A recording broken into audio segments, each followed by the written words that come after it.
Mr. Deedat, there is one question here. Now, could you elaborate about your statement in connection with Tunku's dialogue with the Pope? Now, can you come back to the microphone and answer this question? Elaborate that, and perhaps we would like to know more of this if you have. That is my first question. You can use that microphone. Yes.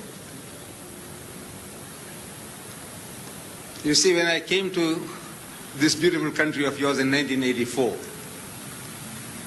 I met the Tunku.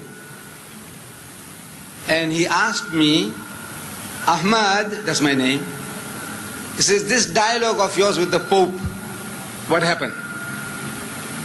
I says, no dialogue took place. You want to know why?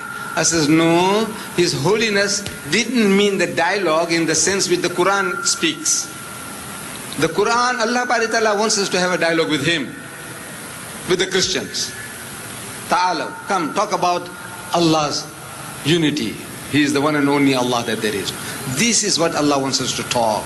That we don't associate partners with Him. Talk about that. So when His Holiness was making proclamations, like He's making today, you must see the star, this morning star. He wants to have a dialogue with the Muslims. So after many years of waiting, I wrote to His Holiness that I am prepared to come over to the Vatican and have a dialogue with His Holiness. Because the Bible says have a dialogue and the Quran says we must have a dialogue. So there was no reply. So I sent him another letter, there was no reply. So I sent him a telegram. His Holiness the Pope, I sent him a telegram. So I get a response telling me that he's prepared to receive me in private, in his secretariat. So I wrote back asking him, how big is your secretariat?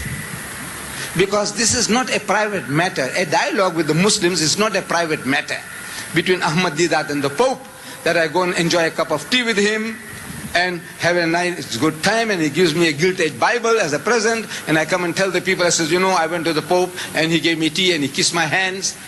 This is wanting to boost my ego. What a great guy I am. I said, no, this is not a private matter. The whole Muslim world wants to know, the Christian world wants to know, what are you people talking? So how big is your secretariat? Because 3 plane loads of Muslims are coming from South Africa alone. Youth from Durban, Johannesburg and Cape Town, and from the Middle East, and from the UK. How big is your secretariat? No answer. Again, no answer. Actually, he didn't mean that dialogue. He is telling his people, go and preach to the Muslims. Go and convert them. But he doesn't use the word convert because you're going to react.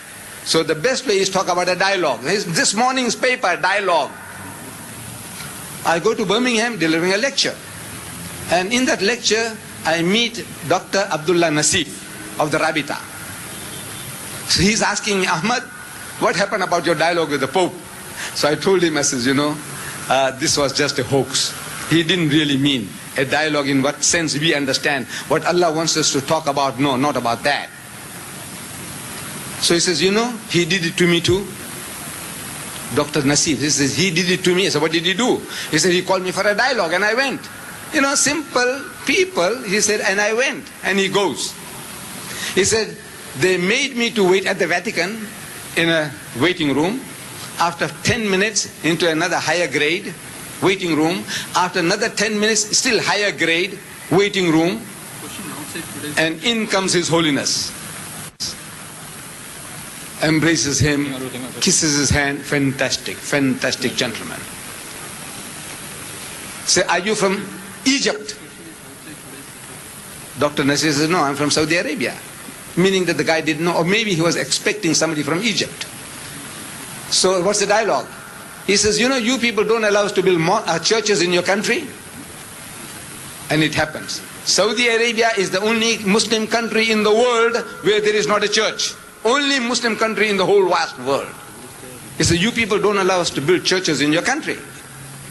So Dr. Nasif, a talented gentleman, a well-witted man, he is telling His Holiness that you allow us to build mosque in the Vatican? He says, no, I don't mean Makkah and Medina, but in the rest of the country. So Dr. Nasir said, look, to us, the whole of Saudi Arabia is our Vatican. If your Vatican is 10 square miles or 100 square miles, whole of Saudi Arabia is our Vatican, is a holy land for us. Then when I come to your country here, Tunku Abdul Rahman, he is asking me the same question, and I told him, so he says, Ahmad, the guy did it to me too. I said, what did he do? He said, he called me for a dialogue, and I went. When I was around Egypt, he says, I went to the Vatican, to Italy, to the Vatican, and they received me well. Same treatment. First grade of waiting room, second grade higher up, third grade, and in comes the Pope. Charming, charming, kissing your hand, anything he will do. And the dialogue starts. What dialogue? The dialogue is, he says, you know, Tunku, sir, in Sabah, 2 of our Catholic priests have been caught drug trafficking, Dada, and they will die. Can't you intercede with the Sabah government on my behalf? That is the dialogue? No.